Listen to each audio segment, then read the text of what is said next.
20 साल की एक लड़की अपने घर से मात्र 200 मीटर की दूरी पर स्थित अपने सहेली के घर जाने के लिए निकलती है। उसे कहां पता होता है कि मात्र 200 मीटर की दूरी वाले रास्ते में कुछ दरिंदे पहले से उसका इंतजार कर रहे हैं। औरंगाबाद की 20 साल की इस लड़की के बारे में बात करने से पहले मेरे दिमाग में एक और सवाल आ रहा है। सवाल यह कि हर बात पर पुलिस प्रशासन और सरकार पर उंगली उठाने से पहले क्या हमारा समाज यह सुनिश्चित करेगा कि वह किसी भी आरोपी को आश्रय नहीं देता?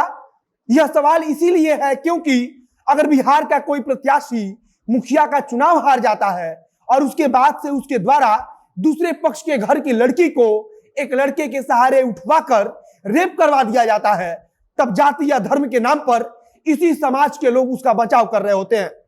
पुलिस प्रशासन पर निश्चित रूप से यह एक बड़ा सवाल है कि आखिर लाख कोशिश के बावजूद यह घिनौना काम क्यों नहीं रुक रहा है। औरंगाबाद में जब 20 साल की छात्रा के साथ गैंगरेप किया जाता है, तब हमारे सामने राजधानी पटना में हो रही रेप की घटना की खबर छप जाती है और फिर हम सोचते हैं कि अगर राजधानी में हमारी सरकार या हमारी पुलिस प्रशासन या हमारा समाज बेटियों को सुरक्षित नहीं रख पाता है, तो बाकी दूर दराज के इलाकों का हाल कैसा होगा, इसका अंदाजा बखूबी लगाया जा सकता है। अब नमस्कार, मेरा नाम है मोहित कुमार सिंह और आप देख रहे हैं हमारा विशेष कार्यक्रम एक्सप्लेनर।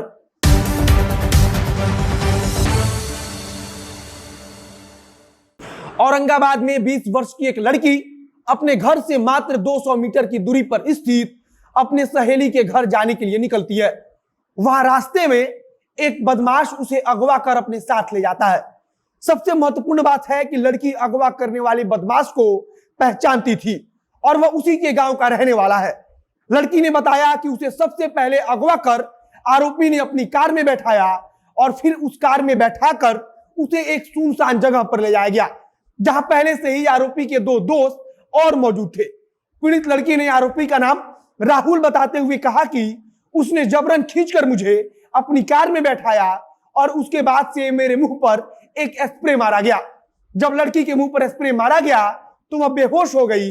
इसके बाद जब लड़की को होश आया तो उसने देखा कि राहुल के साथ उसके और दो दोस्त, जिनका नाम अविनाश कुमार राम और पंकज राम है, वह भी उसके सामने मौजूद थे।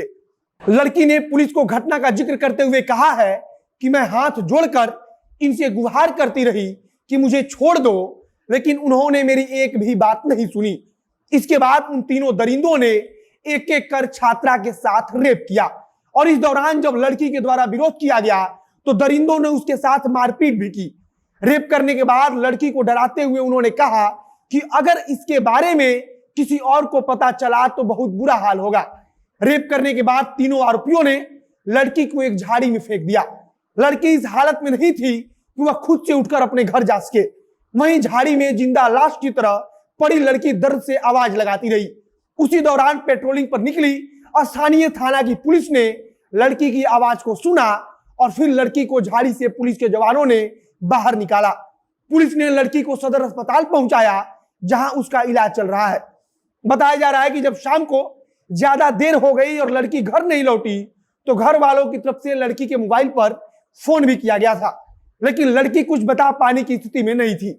लड़की ने फोन उठाकर सिर्फ रोना शुरू कर दिया। हालांकि वह कुछ और नहीं बता सकी, जिसके बाद से परिजनों ने खोजबीन शुरू की। इसी दौरान पुलिस ने फोन कर घर वालों को इस घटना के बारे में जानकारी दी और फिर वे अस्पताल पहुंचे। लड़की का बयान दर्ज करने खुद महिला पुलिस अस्पताल पहुंची। चूंकि लड़की सभी आरोपियों को पहचानती थी क्योंकि वह उसी के गांव से आते थे, इसीलिए पुलिस को उन्हें गिरफ्तार करने में ज्यादा मेहनत या ज्यादा मशक्कत नहीं करनी पड़ी। पुलिस की तरफ से कहा गया है कि जिन तीनों आरोपियों ने यह कुकृत्य किया है उन्हें गिरफ्तार कर लिया गया है। पेट्रोलिंग पर निकली पुलिस ने उस घटना का जिक्र करते हुए कहा कि हम आवाज सुनकर जब झाड़ी के पास पहुंचे तो हमने देखा कि एक लड़की जो अर्धनग्न अवस्था में थी वह झाड़ियों के बीच फंसी पड़ी है। फिलहाल आरोपियों को गिरफ्तार किया जा चुका है, लेकिन परिवार वालों की तरफ से मांग की जा रही है कि आरोपियों के ऊपर पुलिस कड़ी से कड़ी कार्रवाई करे। हमने कुछ दिन पहले वैशाली जिले के महनार का चर्चा सुना था, जहां एक 14 वर्षीय नाबालिग बच्ची के साथ दुष्कर्म किया गया और फिर हत्या कर उसकी लाश को फेंक दिया गया। इस मामले पर खूब राजनीति भी हुई, तमाम राजनीतिक पार्टियों के नेता भी वहां पहुंचे, लेकिन बिहार में बेटियों की हालत अभी भी नहीं सुधरी है। ना राजधानी पटना सुरक्षित है, ना दूर दराज का कोई गांव। और हमें लगता है कि इस हालात को बदलने के लिए सबसे ज्यादा जरूरत समाज में सुधार की है। किसी भी रेप को सिर्फ रेप समझा जाना चाहिए, ना कि उसे भी जाति और धर्म के चश्मे से देखा जाना चाहिए। बाकी वीडियो समाप्त करते हैं और उम्मीद करते हैं कि दोषियों को पुलिस कड़ी से कड़ी सजा दिलाएगी। अंत में मेरा नाम है मोहित कुमार सिंह और कैमरे के पीछे पीयूष रसिया खड़े हैं। बहुत बहुत धन्यवाद।